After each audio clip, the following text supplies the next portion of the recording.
नमस्कार मित्रांनो, परत एकदा आपलं खूप खूप स्वागत आहे आपल्या सर्वांच्या लाडक्या महाडीबीटी स्कॉलरशिप ऑफिशियल या चॅनलवरती। आणि आज तुमच्यासाठी घेऊन आलो खास आपले सरकार सेवा केंद्र किंवा महा ई सेवा केंद्र हे बंद होणं झालंय सुरू। 100% तुम्ही खरा थंबनेल वाचलेला आहे।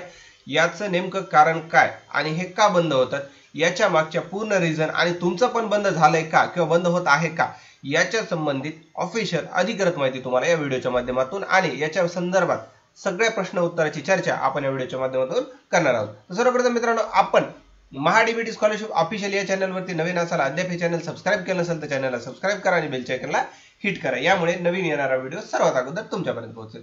चला बोलूयात आजच्या विषयाकडे। सर्वप्रथम पहा, आपण cscservices.mahaonline.gov.in या वेबसाईटवरती आलेलो आणि इथे आल्याच्या नंतर आपल्याला एक आपला आयडी आणि पासवर्ड टाकून लॉग इन करायचं। सर्वप्रथम आपण आयडी आणि पासवर्ड टाकून लॉग इन करून घेऊया। जसं आपण लॉग इन आयडी आणि पासवर्ड हे टाकलाय आणि लॉग इन करून मध्ये आलेलो, तर आता इथं तुमच्या समोर काही नोटीस बोर्ड आले आणि त्याच्यामध्ये काही महत्त्वाच्या सूचना दिल्या। तर इथं पहा 8/4/2025 म्हणजे याच्यामध्ये आपल्याला डीॲक्टिवेट ASSK GP असा ऑप्शन आले किंवा ASSK GP निष्क्रिय असं तुम्हाला इथं समोर लिहिलेलं आलेलं आहे। आता याच्यामध्ये हे नेमकं म्हणतात काय ते आपण सर्वप्रथम पाहून घेऊया।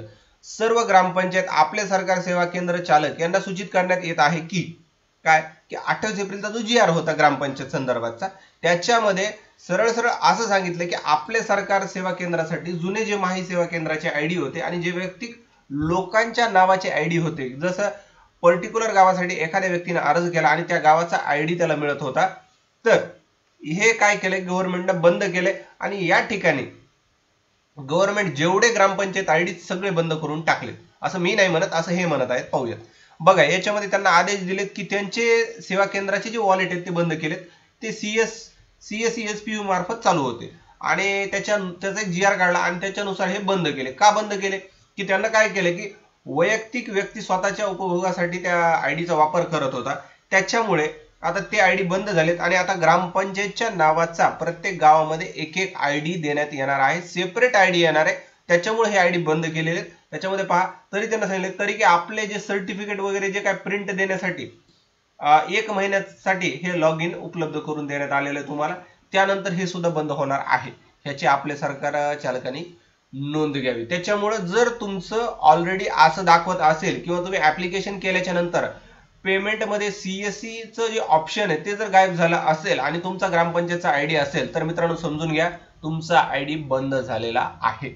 फक्त आता तुम्ही तुमचे जे डॉक्युमेंट अपलोड केलेत किंवा जुन्या तारखेमधले जे डॉक्युमेंट आहेत ते डाउनलोड करून सेव्ह करून तुमच्या कॉम्प्युटरमध्ये ठेवा, जेणेकरून तुम्हाला जुन्या कस्टमरला प्रिंट देण्यासाठी उपलब्ध होतील। यानंतर याच्यामध्ये प्रिंटचं ऑप्शन सुद्धा गायब होणार आहे आणि हे जे लॉग इन आपण करून मध्ये आलेलो हे लॉग इन सुद्धा डीॲक्टिवेट किंवा बंद केलं जाणार आहे। त्यामुळे तुम्ही नवीन ऍप्लिकेशन याच्यासाठी करू शकणार आहे, ते पण लवकरच आता सुरू होणार आहे। त्याची प्रोसेस कशी आहे आपले सरकार सेवा केंद्र नवीन ऍप्लिकेशनची, त्याचे सुद्धा भरपूर व्हिडिओ आपल्या चॅनलवर टाकले आहेत, तर ते जर तुम्ही अद्याप पाहिले नसेल तर ते पाहून घ्या। आणि लवकरच याची नवीन रजिस्ट्रेशन प्रोसेस सुरू झाल्याच्या नंतर ते ऍप्लिकेशन कसं करायचं या संदर्भात सविस्तर ऑफिशियल इन्फॉर्मेशन आपल्या चॅनलवर उपलब्ध होणार आहे।